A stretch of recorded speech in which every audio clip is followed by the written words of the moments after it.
যে রেসিপিটি আজ আমি আপনাদের সাথে শেয়ার করব সেটা গতানুগতিক রেসিপির থেকে সম্পূর্ণ আলাদা। নবাবী সিমাই, যেটা অন্য সিমাইয়ের থেকে সম্পূর্ণ আলাদা আর কম সময় ও কম খরচে বানিয়ে নিতে পারেন, কোনো রকম কাস্টার্ড পাউডার বা কনডেন্স মিল্ক ছাড়াই। দারুণ সুন্দর ক্রিমি লেয়ার যুক্ত নবাবী সিমাই বানিয়ে আপনারা ডেজার্ট হিসাবে খেতে পারেন। নমস্কার বন্ধুরা, কিচেন টেকনিকে আপনাদের সবাইকে স্বাগত। আমি মধুমিতা। আজ নিয়ে এসেছি দারুণ স্বাদের একটা রেসিপি। চলুন দেখে নেওয়া যাক আজকের রেসিপি। নবাবী সিমাইয়ের জন্য আমি এখানে দেখুন সব থেকে সরু একটা সিমাই বাজারে কিনতে পাওয়া যায়, সেই সিমাইটা নিয়েছি। ওজন হিসাবে এটা রয়েছে 150 গ্রাম। এই সিমাইটা কিন্তু রোস্টেড রয়েছে, তবে এই সিমাইটা এখন যতটা দেখতে লাগছে সেটা একদম ভেঙে আমি গুঁড়ো করে নেব। দেখুন আমি ভেঙে বেশ অনেকটাই গুঁড়ো করে নেব, তবে একদম গুঁড়ো করবেন না, একটু মাঝারি সাইজ মতো থাকবে। আর তাতে দেখুন কোয়ান্টিটিটা অনেকটাই কমে গিয়েছে। দেখুন সিমাইটা আমার ভাঙা হয়ে গিয়েছে হাত দিয়ে। দেখুন এই রকম সাইজ করে নিয়েছি, এর থেকে বেশি ছোট বা গুঁড়ো করবেন না। এরপর নিয়েছি 4টে স্লাইস করা ব্রেড। এই ব্রেডটা দিয়েই মাঝখানের যে ক্রিমের লেয়ারটা তৈরি হবে সেটাই তৈরি করব, সেটা আমি আপনাদের সব দেখিয়ে দেব। আমি এখানে যেহেতু কাস্টার্ড পাউডার বা কনডেন্স মিল্ক কিছুই ব্যবহার করব না। এরপর এই ব্রেডের যে 4টে সাইডে ব্রাউন কালারের অংশটা রয়েছে সেটাকে কেটে আমি বাদ দিয়ে দেব। ব্রাউন অংশটা বাদ দেওয়ার পরে মাঝের যে সাদা অংশটা দেখুন নিয়েছি, এই সাদা অংশটাই আমি ব্যবহার করব ক্রিম তৈরি করার কাজে। এই সাদা অংশটাকে আমি একটু হাত দিয়ে ছিঁড়ে নিচ্ছি। তারপরে এটাকে আপনারা মিক্সিং জারের মধ্যে দিয়ে খুব ভালো করে গুঁড়ো করে নেবেন। ব্রেডটা গুঁড়ো করে নিলে ক্রিমটা খুব সুন্দর তৈরি হয়। অবশ্যই আপনারা এটা মিক্সিং জারের মধ্যে দিয়ে গুঁড়ো করে নেবেন। এরপর নিয়েছি বেশ কিছু ড্রাই ফ্রুট, আপনারা অবশ্যই নিজেদের পছন্দ মতো নেবেন। আমি এখানে কাজু, কিশমিশ আর আমন্ড নিয়েছি। এই ড্রাই ফ্রুট গুলোকে আমি একটু ভেজে নেব। তার জন্য দেখুন একটা কড়াই নিয়েছি। কড়াইটা হালকা গরম হলে তার মধ্যে দিয়ে দেব 70 গ্রাম মতো ঘি। এখানে ঘিয়ের পরিমাণটা একটু বেশি লাগবে, তবেই কিন্তু এই নবাবী সিমাইটা খেতে বেশি ভালো লাগবে। ঘিটা দেখুন হালকা লো ফ্লেমে আমি একটু গলিয়ে নিয়েছি। যখনই মেল্ট হয়ে যাবে তার মধ্যে আমি এবার এই ড্রাই ফ্রুট গুলোকে দিয়ে দেব। তবে এখানে কোনো রকম তেলের ব্যবহার করবেন না, ঘি দিয়েই তৈরি করবেন। ড্রাই ফ্রুট দেওয়ার পরে গ্যাসের ফ্লেমটাকে লোতে রেখে ড্রাই ফ্রুটগুলোকে হালকা লাল করে ভেজে নেবেন, তবে খুব বেশি কালার চেঞ্জ করবেন না।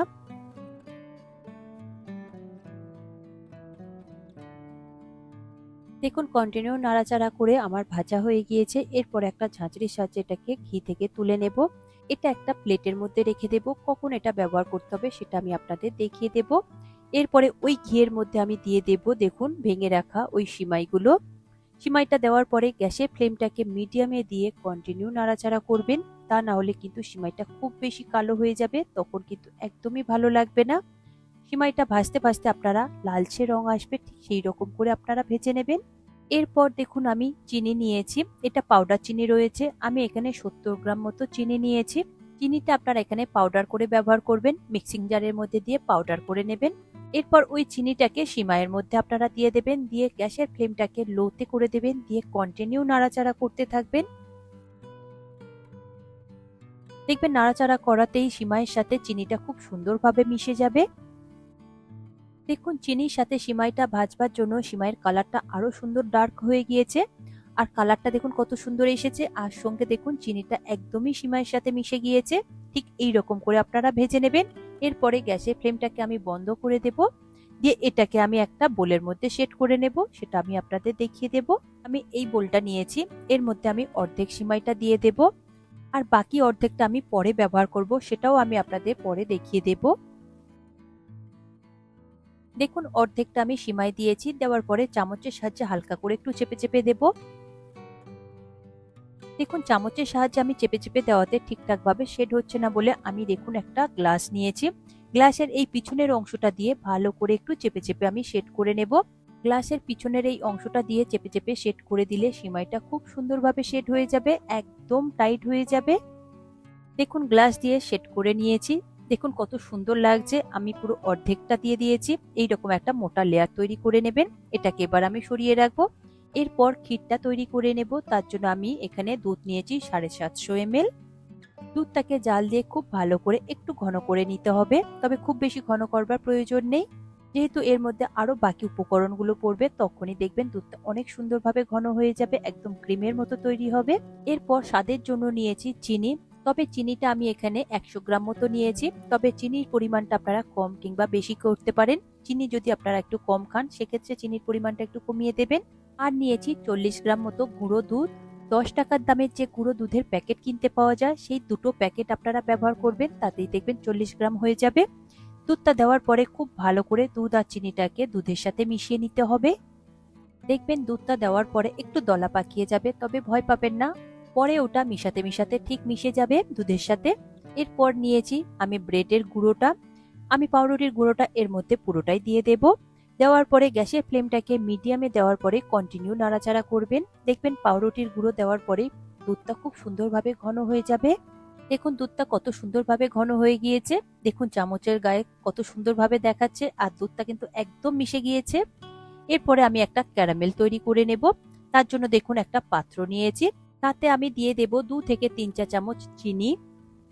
চিনি দেওয়ার পরে গ্যাসের ফ্লেমটাকে লোতে রাখবেন, রেখে চিনিটাকে হালকাভাবে মেল্ট হতে দেবেন। চিনিটা এই সময় কিন্তু একদমই নাড়াচাড়া করবেন না, তাহলে কিন্তু চিনিটা খুব সুন্দরভাবে ক্যারামেল তৈরি হবে না। এখন চিনিটা কত সুন্দরভাবে গলতে শুরু করে দিয়েছে। এইভাবে গলতে শুরু করলে তারপরেই কিন্তু আপনারা নাড়াচাড়া করবেন। দেখুন এরপরে চিনিটাকে মেল্ট করে নিয়েছি, কত সুন্দরভাবে ক্যারামেল তৈরি হয়ে গিয়েছে। তবে এই ক্যারামেলটাকে আরেকটু ডার্ক করে নিতে হবে। গ্যাসের ফ্লেমটাকে কিন্তু লোতে রেখেই আপনারা ক্যারামেলটা তৈরি করবেন, তা না হলে খুব বেশি কালো হয়ে যাবে, তখন তেতো হয়ে যাবে। দেখুন ক্যারামেল আমার তৈরি হয়ে গিয়েছে। এরপরে এটাকে নিয়ে আমি ডিরেক্ট ওই দুধের মধ্যে দিয়ে দেব। দেওয়ার পরে কন্টিনিউ আপনারা একটু নাড়াচাড়া করবেন, দেখবেন দুধের সাথে খুব সুন্দরভাবে মিশে যাবে, আর কালারটা দেখবেন একদম চেঞ্জ হয়ে যাবে। দেখুন ক্রিমের কালারটা কত সুন্দর তৈরি হয়েছে।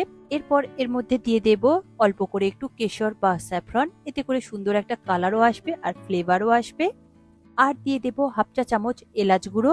এলাচ গুঁড়ো যদি আপনাদের কাছে না থাকে, এলাচটা একটু হালকা করে ভেজে নিয়ে গুঁড়ো করে তবেই ব্যবহার করবেন। এরপরে গ্যাসের ফ্লেমটাকে মিডিয়ামে দিয়ে এটাকে আরো একটু ঘন করে নেব। দেখুন ক্রিমটা তৈরি হয়ে গিয়েছে। ক্রিমটা এর থেকে বেশি ঘন করবেন না, ঠিক এই রকমই ঘন করবেন। পর গ্যাসের ফ্লেমটাকে আমি বন্ধ করে দেব। দেওয়ার পরে এর মধ্যে আমি দিয়ে দেব 1 চা চামচ কেওড়া ওয়াটার বা কেওড়া জল। দেওয়ার পরে খুব ভালো করে এটাকে মিশিয়ে নেব। আর আপনাদের ক্ষেত্রে যদি ক্রিমটা এইরকম ঘন না হয়, তাহলে 1 থেকে 2 চা চামচ মতো কর্নফ্লাওয়ার একটু গুলে নেবেন, নিয়ে এটার সাথে মিশিয়ে দেবেন, দেখবেন খুব সুন্দরভাবে ঘন হয়ে যাবে। তবে আমি এখানে কোনো রকম কর্নফ্লাওয়ারের ব্যবহার করিনি। এখন ক্রিমটা রেডি হয়ে গিয়েছে।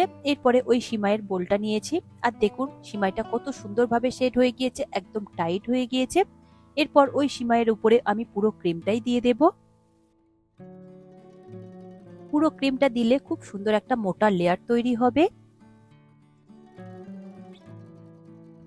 দেখুন ক্রিমটা একটু ঠান্ডা হতেই কত সুন্দরভাবে ঘন হয়ে যাচ্ছে।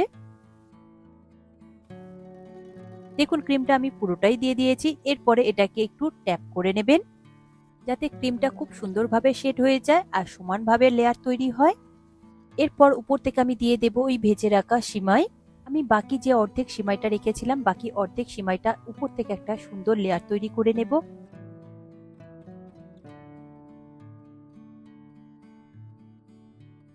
সিমাইটা আমার দেওয়া হয়ে গিয়েছে। এরপরে হাতের হালকা চাপে একটু লেয়ারটাকে সমান করে নেবেন, তবে খুব বেশি চাপ দেবেন না, যেহেতু তলাতে ক্রিম রয়েছে। দেখুন হালকা চাপে আমি লেয়ারটা সমান করে নিয়েছি। এরপর উপর থেকে আমি দিয়ে দেব ড্রাই ফ্রুট গুলো। ড্রাই ফ্রুট গুলো এইরকম চারি সাইড থেকে সমানভাবে দেবেন, আর ড্রাই ফ্রুটের পরিমাণটা একটু বেশি করে দেবেন, এতে করে দেখতে বেশি ভালো লাগবে। এরপর উপর থেকে অল্প করে দিয়ে দেব একটু পেস্তা কুচি।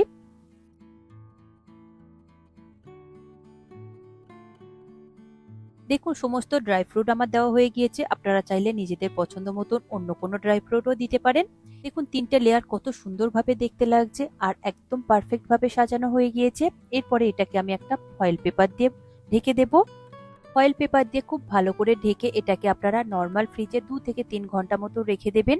তবে ডিপ ফ্রিজে রাখবার প্রয়োজন নেই, নর্মাল ফ্রিজে রাখলে খুব সুন্দরভাবে সেট হয়ে যাবে, একদম টাইট হয়ে যাবে। তবে যদি আপনাদের কাছে ফয়েল পেপার না থাকে, সেক্ষেত্রে আপনারা কোনো রকম প্লেট ব্যবহার করতে পারেন। প্লেট দিয়ে ঢেকে খুব ভালো করে এটাকে ফ্রিজে রেখে দেবেন। তারপরে আমি 2 ঘন্টা পরে আপনাদের দেখিয়ে দেব যে কত সুন্দর সেট হয়েছে। 2 ঘন্টা পরে আমি ফ্রিজ থেকে বের করে আপনাদের দেখাচ্ছি। দেখুন কত সুন্দরভাবে সেট হয়ে গিয়েছে, একদম কিন্তু টাইট হয়ে গিয়েছে। সেটা আমি আপনাদের ফয়েল পেপারটা খুলেই দেখিয়ে দেব, তবে বাইরে থেকে একটু দেখিয়ে দিলাম। আপনারা কিন্তু লেয়ারগুলো এইরকম একটু মোটা করে তৈরি করবেন, তাতে খেতে কিন্তু বেশি ভালো লাগবে। দেখুন ফয়েল পেপারটা সরিয়ে দিয়েছি, কত সুন্দর দেখতে লাগছে উপর থেকে। এরপরে এটা আমি আপনাদের কেটে দেখিয়ে দেব যে কতটা সুন্দর তৈরি হয়েছে।